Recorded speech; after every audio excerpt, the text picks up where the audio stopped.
Welcome, beloved, to A Mystic in Christ. This podcast is here to help you remember yourself as one beloved of God. Each word is offered to help you feel how deeply seen, held, and chosen you truly are. Because in reality, nothing stands between you and the presence of love. Only a thin veil of forgetting. May these moments together be a bridge to remembrance, lifting the veil and carrying you home into the arms of love you never left. I'm your host, Neriya, and together we listen for what love wants to say. So let's dive into today's episode. Welcome, beloved, to another episode of A Mystic in Christ, where intimacy is a pathway to the divine. Today I'd like to share a story with you about a moment when Yeshua broke a heavy trauma bond in my life through an embodied and utterly unexpected encounter during the ritual of Eucharist. This is a personal story about codependency, spiritual confusion, love addiction, and Yeshua's fierce tenderness. The kind of uncompromising love that doesn't just comfort you, but tells you the honest truth and then sets you free. If you've ever been entangled with someone who could not meet your true heart, or if you've ever been overgiving, over-understanding, and over-forgiving, this episode is for you.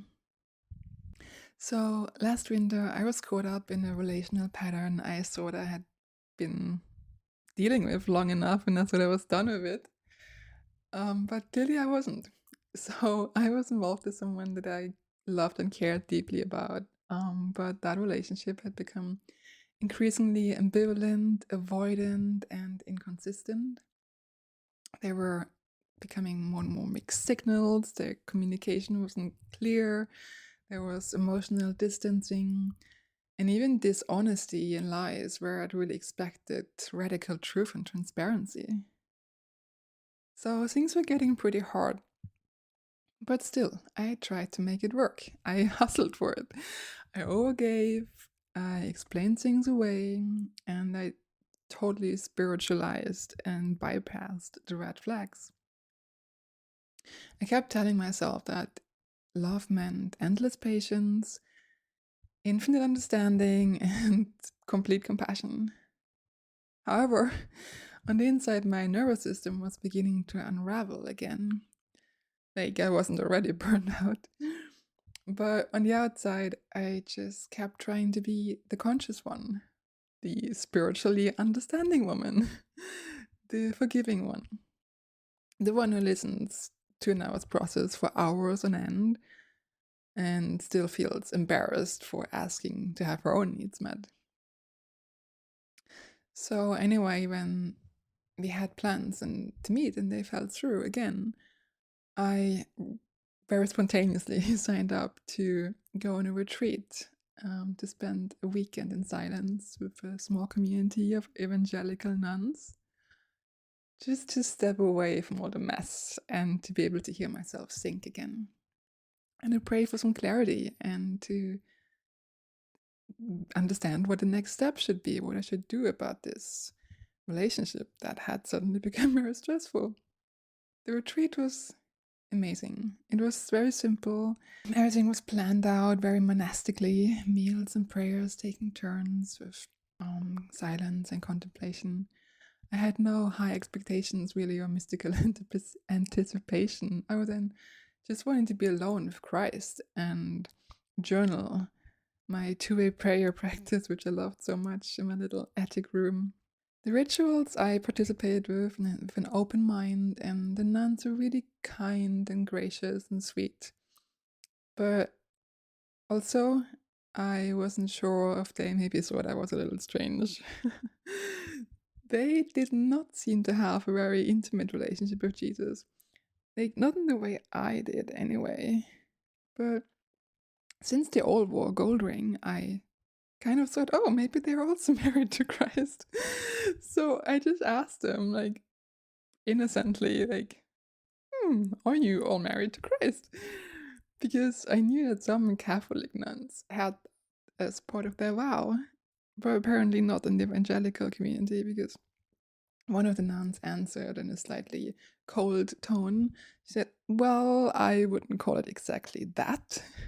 Our commitment is to serve God and each other by living here together in this community. And yeah, that's it. I felt embarrassed. I blinked and thought, oh, maybe I'd said too much. I just felt awkward because I didn't know, is it okay to talk about this or not? Like, because I wasn't a Christian. Like, I didn't grow up with religion. I felt like, oh my God, am I too spiritual? Like, am I going to say the wrong thing? But anyway, the next afternoon I had a conversation with two of them, and we were talking about how service to others is actually service to ourselves, because we're all one in Christ and in love. And that was a question she'd been struggling with, and I think what I said to her really landed for her. And that made me happy. But then another nun hinted during dinner that when somebody says something that conflicts with her Christian doctrine, she often wants to say something, but she kind of has to like keep silence because, well, you're not supposed to say anything. So for me, it felt like maybe I should just shut up. I feel like I'm walking through a spiritual minefield here.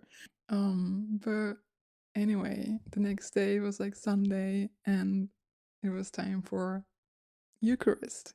And I always felt very conflicted about Eucharist in the past, like this whole idea of, this is my body given to you, and like, eat me and drink my blood. That had such a morbid feel to me. Like, why would Jesus say that? And I was just often alienated by the whole idea, but there was also something mysterious that fascinated me about Eucharist. Anyway, during that ritual, as I was walking to the altar, I just said, please show me what to do about this relationship, about the situation with this other human. And that was my prayer the whole weekend. So anyway, as I walked towards the altar and ingested the oblate dipped in actual wine, I suddenly felt like overcome by this sensation of, it felt almost like I was reeling. And my heart was like beating really, really fast.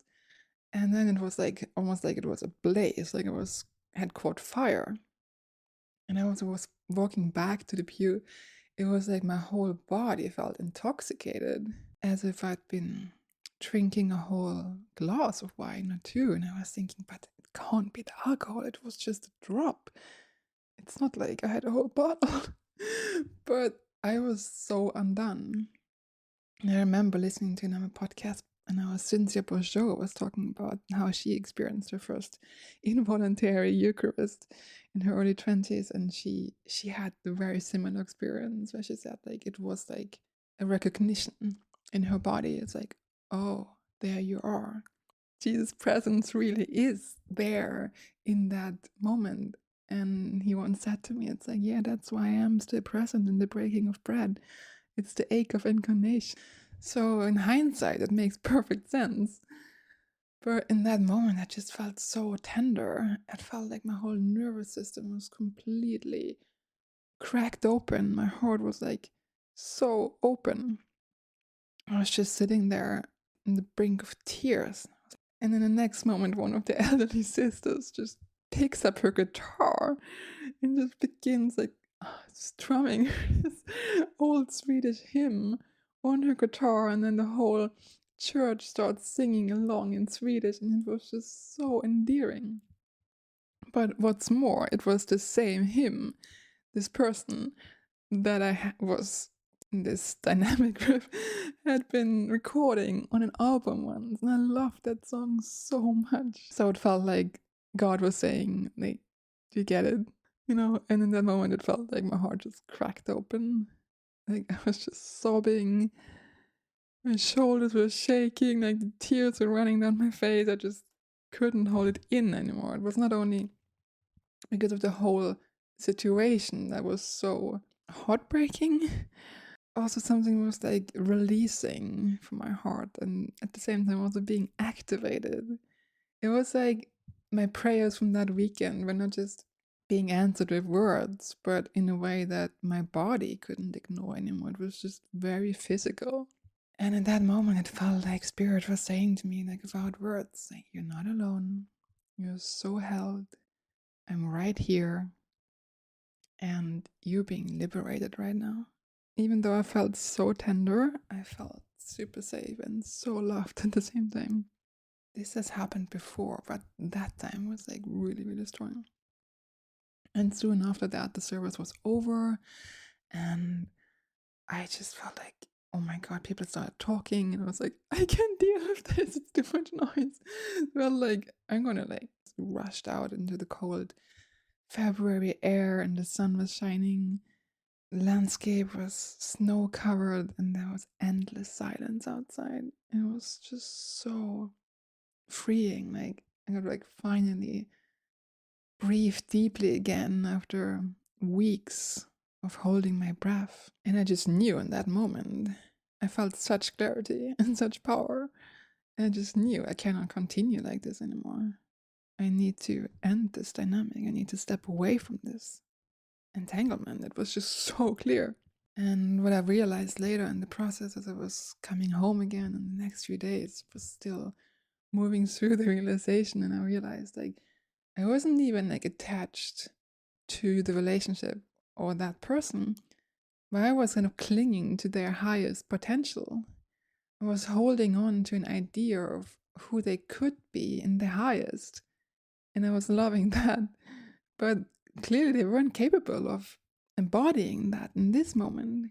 That realization was like a sword cutting through this illusion that was creating some sort of addiction to their highest potential or the highest potential of that relationship. It was like an attachment to a possibility, like a projection, emotional bargaining almost. That was just completely draining me. Yeah, Yeshua, he wasn't harsh, but he was just really clear with me. He was really immovable. He was just like fierce. And I was surprised at first because I was like, well, aren't you just supposed to be loving and understanding and forgiving to everybody? Nope. Step away, beloved. If they can't meet you, then you walk with me. And that means you have to cut what is not serving you. I was like, he was teaching me love protects truth, love honors dignity, and love sets boundaries. Yeah, it's like in that moment I really understood. Like sometimes love can say no and walk away and still be love. Let me say this clearly but gently. If you're entangled in a relationship where there's like this chronic inconsistency, avoidance, dishonesty, or even emotional deprivation, and you just keep staying by over spiritualizing or spiritually bypassing or being over understanding, that is not love. That is self-abandonment. It's like old wounding patterns repeating themselves. Some experts might call this trauma bonding or even love addiction, but either way, it's an unhealthy attachment reinforced by intermittent emotional reward and later deprivation. And I've seen this over and over again, both in my own life and in the men and women around me. We settle for crumbs because we feel like it's better than nothing. And we so much long for connection, love, and belonging that we constantly overcompensate. We give and forgive time and again, just keeping on pouring and hoping to be met. But then we keep getting hurt again and again, and it just becomes this vicious cycle. So then the real question is, why do we stay in relationship loops that cause us pain? In my experience, it's because we don't really know that there's something more fulfilling available. Like we think that's just how it is. Like that's what we deserve. Like that's just human relations. And maybe because it's like we have never received an imprint of what real love and divine intimacy actually feel like. So we stick with what feels familiar. And that's actually often a pattern that we learned in childhood. And during that time, anything we see and hear and feel we think it's true. We don't have the discernment like that we have as adults. So then whenever we see that happening again, it's like, oh yeah, that's familiar. I know that. And then we just keep repeating that again and again, even if it hurts, even if it breaks us, even if it gets us burned out. The eyeball cannot see itself. Oh, it's like you don't see it until you see it. And that's what really happened for me during that pivotal Eucharist encounter. It was like Christ was just doing something. It was like he was answering my prayer for clarity. And he was teaching me that love does not ask for self-abandonment. It restores you to your power. Real love says, no more crumbs, beloved. You were made for the full feast. I heard this before, but sometimes it just takes repetition. And sometimes it just takes someone with complete spiritual authority, like Yeshua to me, who says with fierce clarity that your boundaries are golden walls and they're meant to be respected. And if not, you walk away. Like when he says love can be as vast as the ocean and still have a shoreline. And when love is not being reciprocated, it's okay to walk away. So I want to end the story by just talking a little bit more about Eucharist and the whole experience in a way that even non-Christian listeners who might not be steeped in the sacrament can receive. So whether you understand this eating of the oblate and drinking the wine or grape juice, sacrament or symbol or mystery, it is really about receiving divine presence into your being. It's almost like taking the eternal beloved's infinite love fully in and letting yourself be nourished by God's living presence. It's like what happened to me in that little church in the countryside in Sweden was not theological teaching. It was an embodied encounter. Christ met me in my body before my mind could even ever understand it logically. It was like that was the answer to my prayer that I've been praying for weeks, and especially that weekend. And it just transformed something that no years of therapy could reach.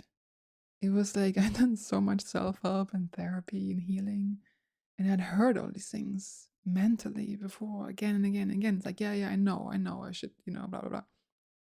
But it was like not really sinking into my body, in the nervous system that these patterns sit. That miracle during that Eucharist, doing something that I could not do on my own, that was just divine presence answering my prayer. So if you're listening to this right now and you feel caught in unhealthy attachment patterns like I was, please do not shame yourself for it. Because I know how easy it is to feel shame, like especially if you've been working on yourself for years and years and years. It's so easy to think, I should do better. Like I shouldn't still be in this dynamics. Like I should be above that, like why am I still experiencing this? But that's exactly what the ego wants you to think, the ego thrives on shame and guilt. And then it tells you you're alone in this. And then the shame just like stays and stays and stays. And it's just so toxic. And that's exactly where the ego wants you. But the beloved says, you're not weak for wanting love. You're not unspiritual for having needs. And you're not broken for holding on for too long. But maybe in reality you're starving for a more true, mutual love. Maybe you're actually hungry for the real. Maybe you're longing for love that doesn't run when things get hard, that doesn't close the heart when you're the most vulnerable by saying directly or indirectly, well, that's just your wounding. I'm not here for it. Take care of it yourself. Like I've seen that so many times in spiritual people or conscious communities, in relationship patterns where either one of the partners just can't take responsibility or care, where there's just like hardness, or where somebody says, Oh, well, you're needy, you're clingy, like this is disgusting. This is like your wounding. It's your childhood wounding. Like go work on yourself. I don't want to have anything to do with it. But beloved, that's not love. That's the ego speaking. Love never turns away when there's an honest, vulnerable request for help. No matter what you bring to Yeshua, he will meet you there. He will never scold you. Even if you failed 100 times yourself, like I have, he will still meet you exactly where you are, because that's what he does. He meets every being exactly where they are. You can just try this for yourself. Maybe just take a moment and just whisper, "Come, beloved." Meet him in a moment of silence and invite him in. Like, open your heart. Speak honestly. Ask for help. Ask for truth. Ask to see whatever pattern or dynamic you're struggling with right now clearly. And then just wait. You don't have to force yourself free, but you can ask to be freed. And the miracle will come in its own divine timing. Sometimes it only takes one holy instant. Sometimes there seems to be a delay within time. But in reality, the miracle is given the moment you ask for it. And you will recognize it as soon as your soul is ready to fully receive it. In A Course in Miracles, Yeshua says, a little willingness is all that is required for him to work a miracle for you. Okay, beloved, that was a lot to take in. So just take a deep breath with me right now. Let's just come back home to this moment and let this land into the stillness. Let's just take a moment before you go on with your day to just breathe with this. Maybe place a hand on your heart if you wish. And if you're in a safe space and not driving or doing anything that requires your full attention, you can even close your eyes and just receive this blessing from the beloved. May you remember your eternal worth. The worth that is not measured by how well you love, but by who you are as God created you. May you be free from trauma bonds that diminish your light, so you can be held in loving relationships, full of reciprocity and mutual care. May you be nourished by the living presence of love itself, and may you always remember you were made for the full feast. Now, if this resonated with you and you want more, I'm sharing the full story of my healing journey with Yeshua that unfolded from that Eucharist moment onwards, and also what happened before in my book Sacred Fire. I'm currently releasing it as a series for my subscribers on Substack. So if you want to follow along this journey of growth and transformation and homecoming with Yeshua, you're warmly welcome to subscribe, and you will get a book excerpt delivered to your inbox every week. I will place a link for you in the show notes. And if your nervous system longs to feel what unconditional love feels right now, in this moment, I created a short meditation for you. I call it Wrapped in Yeshua's Arms, and it's just 10 minutes, but it will make you feel eternally held. You can also download that for free on Substack, and I will place a link for you in the show notes. Okay, beloved, thank you for listening, and until next time, all love and power to you. Bye for now. So now, beloved, let these words seep like warm oil into the old wound that whispers too much or not enough. Remember, you are never alone. You are eternally held. And if this episode nourished you, please leave a review and subscribe. It helps this podcast grow and reach more hearts ready to remember love. If you wish to drink even deeper, join our community over on Substack for more intimate stories, love-drenched poetry, and sacred fire. You can find us at neriya.substack.com, and I'll also leave a link in the show notes for you. Until next time, may you remember your own sacredness. May you rest in the everlasting arms of love. And may you breathe as one beloved of God.